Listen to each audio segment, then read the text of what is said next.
Hello, ladies and gentlemen, and welcome to round number 4. I am playing with the white pieces against a very young player from Kazakhstan, um, Assylov, rated about 2160. And the game started with the Caro-Kann defense. And I had prepared a special weapon, which is knight f3, d5, and d3. You might think this looks very dumb because he can kind of trade the queens and ruin my right to castle, and that's exactly what he did, and that's one of the main lines here. But it's actually not that dumb because white has some advantage in space, and yeah, that's the main thing we are playing for here. And the king can also always hide on c2 after some c3, and it's not so easy for black to set up a strong center as well as the e5 pawn. The pawn cannot really move to e5. So there are several lines here, but he decided to start with knight f6, knight e2. There is also some lines with knight f2 d2, trying to set up a stable center with f3 and e4, and only then expand on the queen side, which is also reasonable. However, I decided to go for this line. He played this. I played bishop to e2. He played knight b to d7. I played knight e1, which is quite a common motive because my king is stable there. Afterwards, I can kind of solidify my center. The knight can go to d3. I can expand here, expand there. And in general, I have a good bishop because the pawns are on light squares. And for black, it's not that easy here. It doesn't have as much space. It's slightly more comfortable for white all the time. So I took e6. This was the first move which was new to me, but I decided to grab some space, which is quite common here. Okay, he played h5, grabbing space on the other wing. I decided to develop. He decided to trade a pair of knights. And now it was a choice for me. Should I start with knight b3 or with f3? And I think I chose the wrong one. And if you want to challenge yourself, you can try to think a little bit about the differences.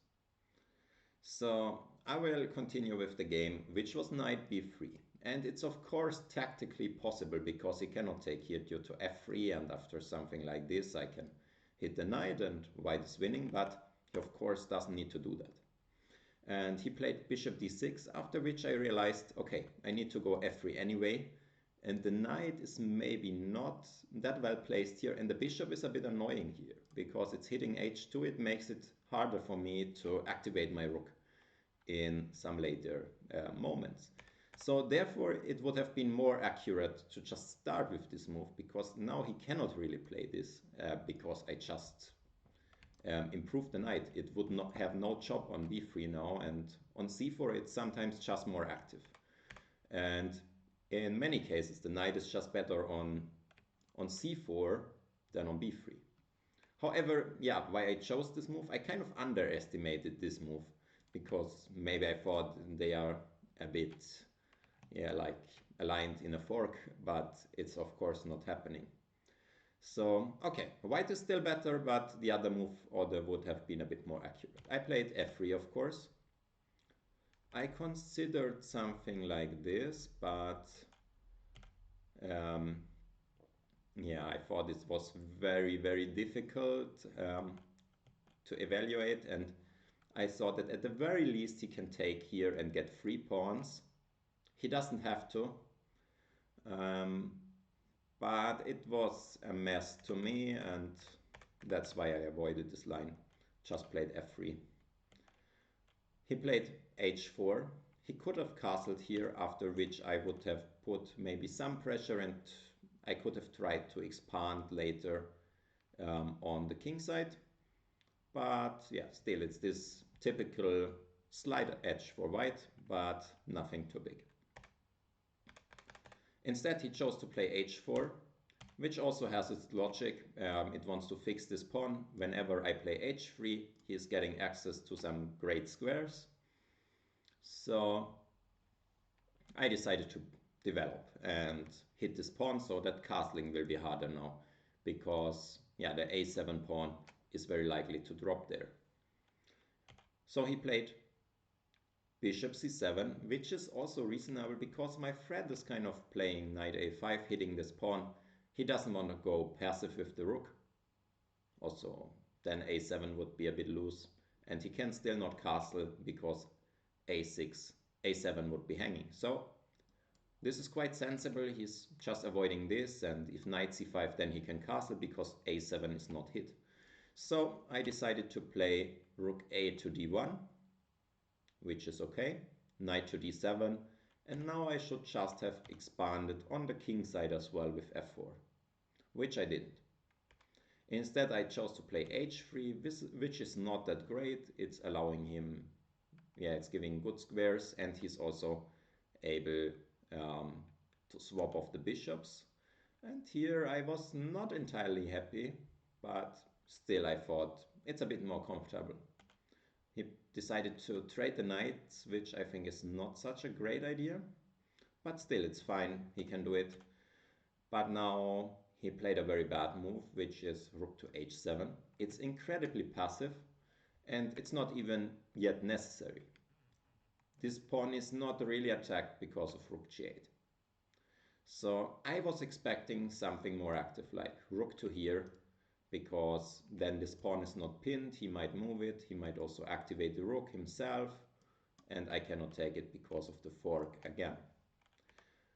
However, he decided to go this way. I decided to play b4.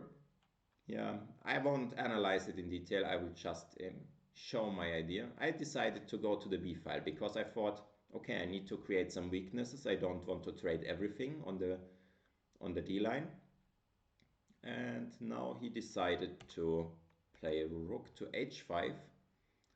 Right now I'm wondering, why didn't he castle here? I think my idea was to go something like b5, trying to maybe create a weakness on c6 and activate my rook on the b line. And if he goes there, I really achieved an optimal setup. All my pawns are on the light squares, and I might even have, or I might have reasonable chances to win the bishop ending, because this pawn is a target long term, and all the pawns are on the black pieces, black squares, and yeah, I was hoping for such stuff. But he played rook h5. I also centralized my rook. I played f4, trying to improve my king so that in a future bishop ending I have access to the g4 square. He cannot really stabilize this pawn, because after g5 I always have this move, and kind of the rook is very stupid now. He can never play this because I just take, and I can cover this pawn with the king so he doesn't get it back. Also, I was considering, I think, some moves like f5, which looks a bit weird at first, but it has the idea that he kind of wants to create some play. If I move like e5, then he has g5, and yeah, if I go here, then I thought maybe something like this is not entirely clear. Okay, but he decided to play rook c8, which I didn't really understand. I played king f3, bishop d8, and this is the start of a very bad plan. He is trying to put the bishop here and play e5. And if you want to challenge yourself again, you can try to think how to meet this plan. What would you do against this kind of threat or idea? So take your time and we will continue with the game. I just decided to double the rooks because this e5 move is not really working. I was planning to go into there. He can win a pawn now, but after bishop f6 he's just lost. I have too many threats. I threatened to take this guy and then checkmate, and there is not so much he can do. He cannot move the bishop here because it's mate.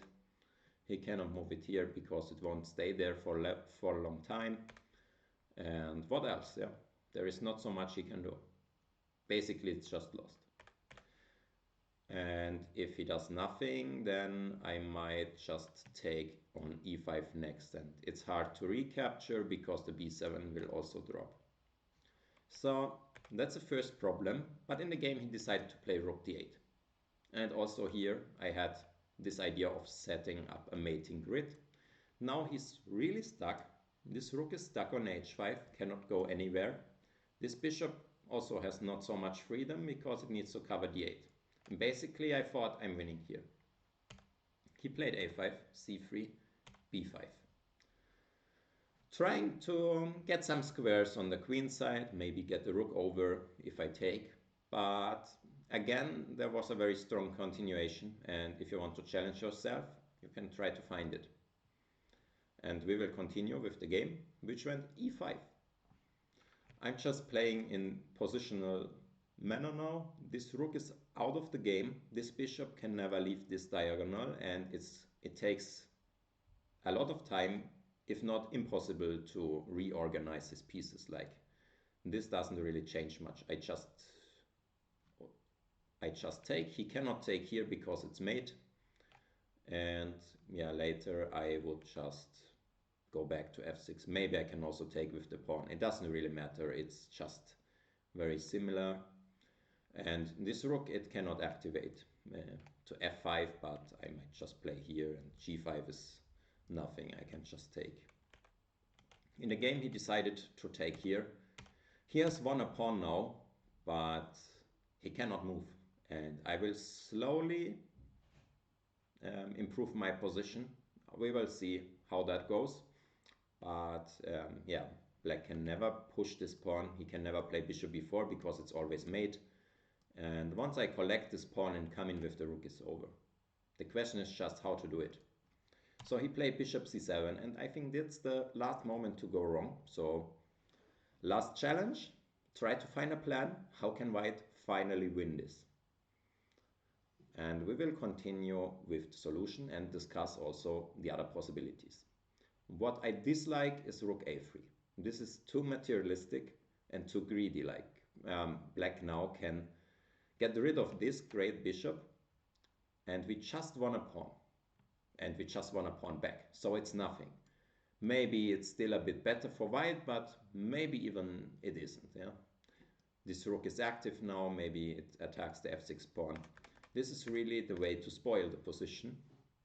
I should really keep this threat. He cannot move, because if he moves, I take, and then he has no bishop d8. Let me show you this. For example, if I just wait with the king, and he plays this, the difference is now there is no bishop d8. So he cannot move. He can basically just wait. He can also wait with the king, but then I threaten the bishop, and it will be mate soon. So he is basically in Zugzwang here, even though he has a lot of pieces. And I decided to play it like this, king g4. And I think he already resigned here, because I will just pick up this pawn, then go back, then go here, go back with the king, then push this pawn. Yeah, and continue like this. He can really just wait. There is another nice plan which I could have implemented, which is c5. Because then I can attack this pawn from here when he has no bishop d8. And once he goes there, I go to a4. Again, no bishop d8 due to rook a8.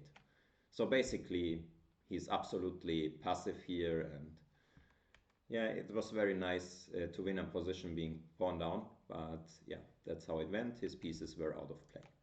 So hope you enjoyed this one, and I hope to see you in the next video. If you like the videos, please like and subscribe, and yeah, see you. Goodbye.